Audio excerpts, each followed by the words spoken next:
دوستان عزیز، بازم سلام. امروز دوباره فرصتی هست که با هم به یک قسمت دیگه از کلام خداوند نگاه بکنیم. این دفعه موعظه نمی کنم، بلکه یک درسی رو با هم دیگه از روی کلام خداوند میخوایم نگاه کنیم. خیلی ها وقتی که سوال میکنن راجع به خدا و دین، راجع به عدالت خدا سوال دارن. البته به نظر من سوالاتی خورده نابجاست. یعنی ما نمیتونیم عدالت خدا رو زیر سوال ببریم، چون که خدا خیلی با ما فرق داره. ولی به هر حال بعضی ها میگن خدا چرا این کارو کرد، چرا اون کارو نکرد. جواب ها همه توی کتاب مقدس هست اگر با دقت بخوانیم. مردم کتاب مقدس رو نمیخونن یا بعضی از داستانهاشون رو مثلا بلدن، بعد اگه میگم به دقت نگاه کنیم خیلی چیزها رو خیلی قشنگ یاد میگیریم. من میخوام به یک داستانی که اتفاق افتاد در زمان ابراهیم و لوط اشاره بکنم. لوط برادرزاده ابراهیم بود. اینا از هم جدا شدن، خودش هم یه داستانی داره. و لوط رفت و ساکن شهرهای سدوم و عموره شد که اغلبتون حتما دیگه اسمشون رو شنیدین و سرنوشت اون شهرها رو هم میدونین که چی هستش.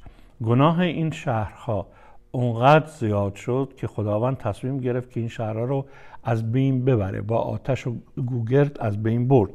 داستان این رو هم میدونین که فقط لوط و خانوادهش نجات پیدا کردن. تازه وسط راه هم زنش برگشت و به شهر نگاه کرد و مجسمه نمک شد. البته دلیل اینکه برگشت و نگاه کرد این بود که حسرت اونجا رو میخورد. یعنی زنش پاش نمیکشید از اونجا بیاد بیرون، به زور اونو بیرون بردن ولی نمیخواست. به هر حال خداوند این شهرها رو از بین برد. سوالاتی که پیش میاد اینه که آیا خداوند تر و خشک رو با هم میسوزونه؟ یکی از سوالاتی که در مورد عدالت خداست اینه. کلام خیلی قشنگ نشون میده که نه، این کارو نمیکنه. دوم، سوال بعدی این هستش که چرا بس فلان جا، فلان کشور، فلان شهر این همه توش گناه هست، خداوند اونو از بین نمیبره؟ جواب اینو اول بدم. خداوند اگر قرار بود که هر کسی گناه کرد بزنه تو سرش همون موقع، نه من اینجا بودم نه شما، هیچ کی تو دنیا زنده نمیموند. کلام خداوند به ما نشون میده به وضوح که خداوند با بردباری، تحمل، صبر میکنه که شاید این انسانها توبه کنن و برگردن. وقتی که دیگه هیچ فایده ای نداره، ما حتی میبینیم اقوامی رو خداوند از بین برد که تقریبا مثلا 300-400 سال بهشون فرصت داد. اینکه اینا تو گناه بودن فردا از بین برن نبود. حتی سدوم و عموره هم همینطور خیلی طول کشید که خداوند اون شهرها رو از بین برد. گناهشون چی بود؟ هم جنس بازی بسیار کثیف. خیلی نمونهش هم میبینیم که وقتی که این فرشته‌هایی که مأمور خراب کردن شهر بودن رفتن توی شهر و رفتن توی خونه لوط، به صورت دو تا مرد دیده می شدن. مردای شهر جمع شدن و به لوط گفتن آقا این مهمونات رو بیار بیرون که ما ببخشیم باشون لواط بکنیم. لوط گفت که بابا ای به زشت، اینا مهمونن، من 2 تا دختر باکره دارم، اینا رو تقدیم بکنن. گفتن نه دخترها رو نمیخوایم، اینا رو میخوایم. این حرف لواط هم به خاطر اینکه لوط تو اون شهرها بود. البته لوط نجات پیدا کرد ولی لواط هم از ریشه لوط، اسم لوط میاد. فقط من باب دانستن. در باب 18 پیدایش میخوانیم که خداوند دیداری کرد از ابراهیم و این دیدار رو به یه صورتی که میبینیم به صورت 3 نفری به پیش ابراهیم رفت. معلوم هست از مطالبی رو که میخوانیم که 2 تا از اینها فرشتند و یکی صورت جلال خداونده که ما ایمانداران مسیحی اعتقاد داریم که این عیسی مسیح هست قبل از اینکه به دنیا اومده باشه و جسم گرفته باشه. بارها در عهد عتیق ما این حضور خدا رو میبینیم و بعد عیسی مسیح گفت که من مثلا ابراهیم رو دیدم. خب ابراهیم منو دیده. به هر حال ولی حضور خداوند به این صورت دیده شد و خداوند اومده بود که به ابراهیم هم بگه که شهرهای سدوم و عموره رو داره میخواد از بین ببره. من برای شما از آیه 16 میخونم، جلو میرم و توضیحاتی میدم. پس آن مردان، یعنی اون 2 نفر، از آنجا برخاسته متوجه سدوم شدند، یعنی رو به سدوم گذاشتند و ابراهیم ایشان را مشایعت نمود. ابراهیم نمیدونه که جریان چیه، دارن میرن، ابراهیم هم اونا رو مشایعه بدرقه کرد. خداوند گفت آیا آنچه من میکنم از ابراهیم مخفی دارم؟ حالان که از ابراهیم هر آینه امتی بزرگ و زورآور پدید خواهد آمد و جمیع امتهای جهان از او برکت خواهند یافت، زیرا او را میشناسم که فرزندان و اهل خانه خود را بعد از خود امر خواهد فرمود تا طریق خداوند را حفظ نمایند و عدالت و انصاف را به جا آورند تا خداوند آنچه به ابراهیم گفته است به وی برساند. پس خداوند گفت چون که فریاد سدوم و عموره زیاد شده است و خطایای ایشان بسیار گران، اکنون نازل می شوم تا ببینم موافق این فریادی که به من رسیده به تمام، یعنی به طور کامل این گناه ها رو کردند و الا خواهم دانست. آنگاه آن مردان از آنجا به سوی سدوم متوجه شدند برفتند و ابراهیم در حضور خداوند هنوز ایستاده بود. یه درسی که تو همین آیه ها هستش. خیلی ها میگن که ما اراده خدا رو از کجا بدونیم؟ اراده خدا رو از کجا بدونیم؟ یکی از دلایلی که این سوال رو میکنن در مورد ازدواجه که ما در مورد انتخاب همسر اراده خدا رو از کجا بدونیم. خیلی میگن آقا من دعا کردم، بعد اون حس به هر حال شیفتگی، بگم عشق به نظر من بعد از ازدواج به وجود میاد، اون شیفتگی رو هنوز دارم، میگن ببین این حتما خدا هدایت کرده. خیلی از این خدا هدایت کرده ها بعد با وضعیت ناجوری طلاق میگیرن. از کجا اراده خدا رو بدونیم؟ یک درسش اینجاست. خداوند میخواد این شهرها رو از بین ببره و خداوند میگه آیا من به دوست خودم ابراهیم نگم این رو، مخفی بدارم از اون؟ رفت و به او گفت. پس یک راه دانستن اراده خدا نزدیکی و دوستی با اوست. اگر ما مدام با خداوند در رابطه ایم، او هم اون چیزی که برای ما لازمه، سوالاتی که ما داریم، جوابشون رو حتما میده. اما اینکه ما با خداوند کاری نداشته باشیم، تا یه گیری میفتیم یا اشکالی پیش میاد فوری میدویم که خداوند نشون بده چی کار بکنم فلان هاج و واج و اینا، و با خدا هم که چیزی نمیگه. رابطمون با خداوند چیست؟ رو چه حسابی ما داریم از خداوند چیزی رو سوال میکنیم؟ چه نزدیکی، چه دوستی با او داریم؟ بخصوص که در تمام کتاب مقدس از عهد عتیق گرفته تا عهد جدید میبینیم که خداوند که میخواد با انسان رابطه دوستی داشته باشه، یعنی اون رابطه ای رو که آدم و حوا با خدا داشتن و از دست دادند، اون رو دوباره احیا بکنه. پس یکی از راه‌های دانستن اراده خدا اینه که ما با او در رابطه باشیم، با او در صحبت باشیم. نه اینکه مثلا آقا اراده تو چیه، من این کارو بکنم یا نکنم. به همین دلیل هم میبینین که یه عده‌ای میرن فالگیری میکنن، فال نمیدونم حالا با اقسام هستش، با کارت هستش، کف دست هستش، غیره و غیره و غیره. یه شوخی فقط میخوام اینجا بگم میگن که یک دختری رفت پیش یک کفبین، گفت که شما نگاه بکن ببین که من شوهر میکنم. خانمه بهش نگاه کرد، گفتش که نه. دختره گفت اینو از کجا میدونی؟ شما که هنوز کف دستمو نگاه نکردی. گفت قیافتو که نگاه کردم. خب بگذاریم. پس درس اول دانستن اراده خدا اینه که با خداوند رابطه داشته باشیم و دوستی داشته باشیم. حالا موضوع بعدی، ابراهیم نزدیک آمده گفت آیا عادل را با شریر هلاک خواهی ساخت؟ تر و خشک رو با هم میسوزونی؟ این سوالی است که داره. شاید در شهر 50 عادل باشند، آیا آن را هلاک خواهی کرد و آن مکان را به خاطر آن 50 عادل که در آن باشند نجات نخواهی داد؟ حاشا از تو که مثل این کار بکنی که عادلان را با شریران هلاک سازی و عادل و شریر مساوی باشند. حاشا از تو آیا داور تمام جهان انصاف نخواهد کرد؟ سوالی است که حتی امروز هم میشه.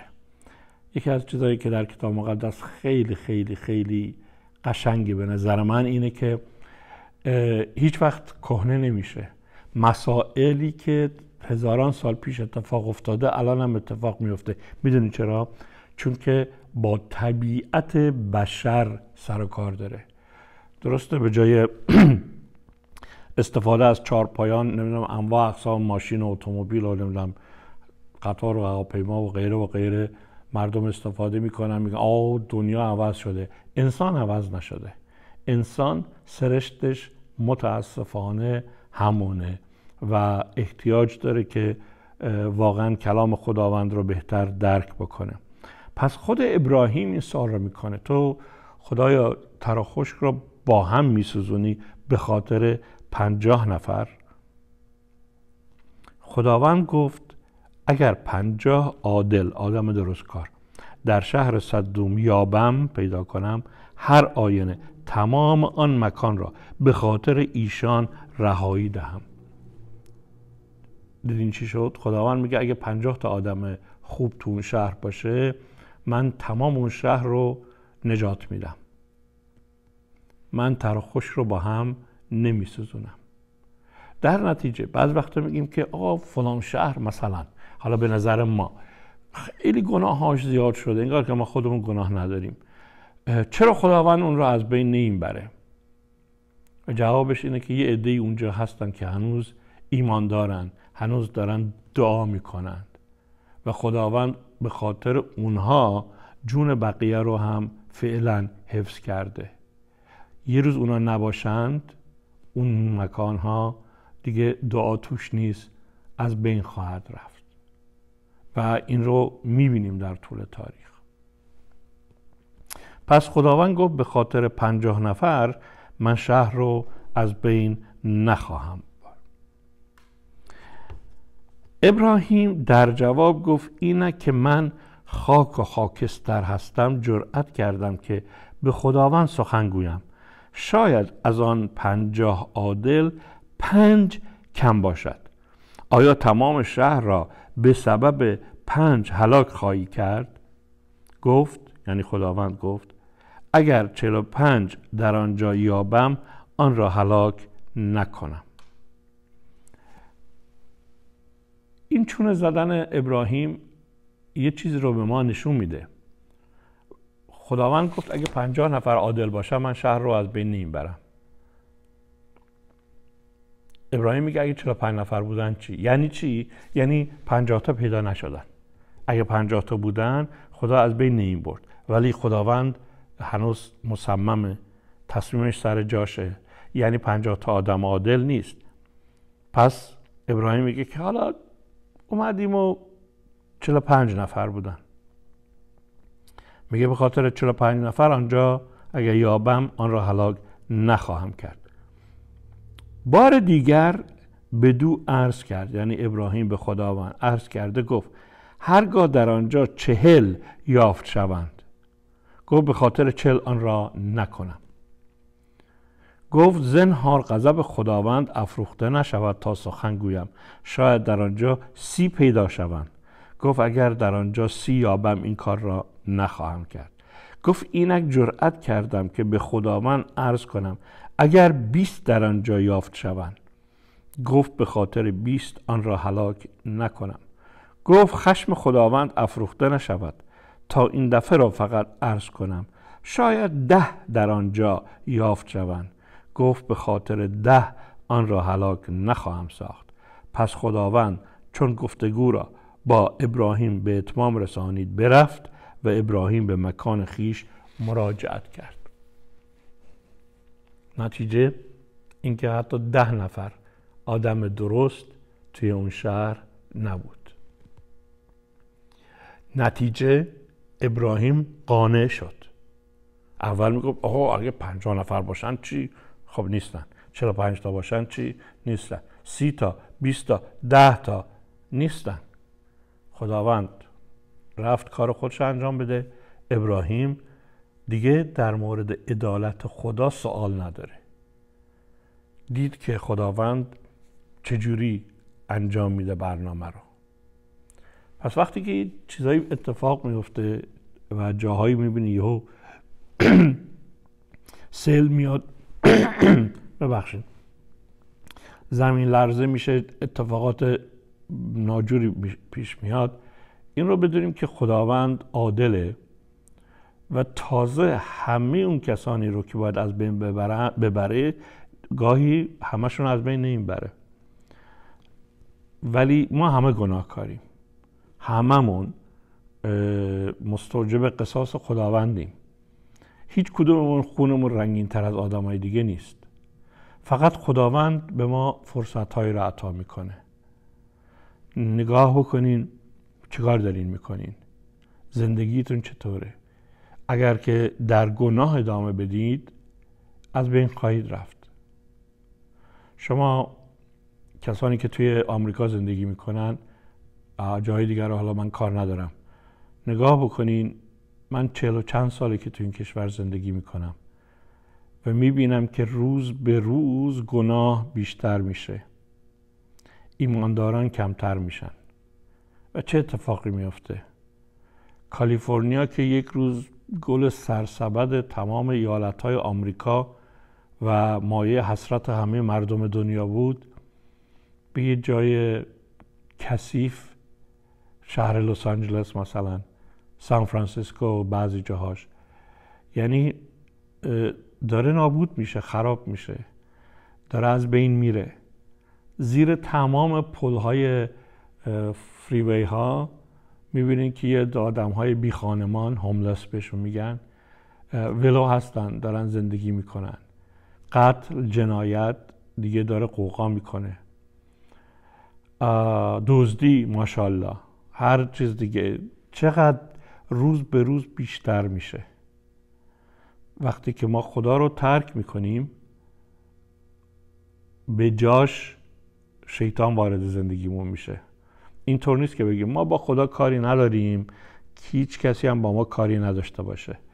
وقتی که ما با خدا کار نداریم، شیطان با ما کار داره. میبینه که ما با خدا نیستیم، میتونه به ما نزدیک بشه، میتونه ما رو بندازه.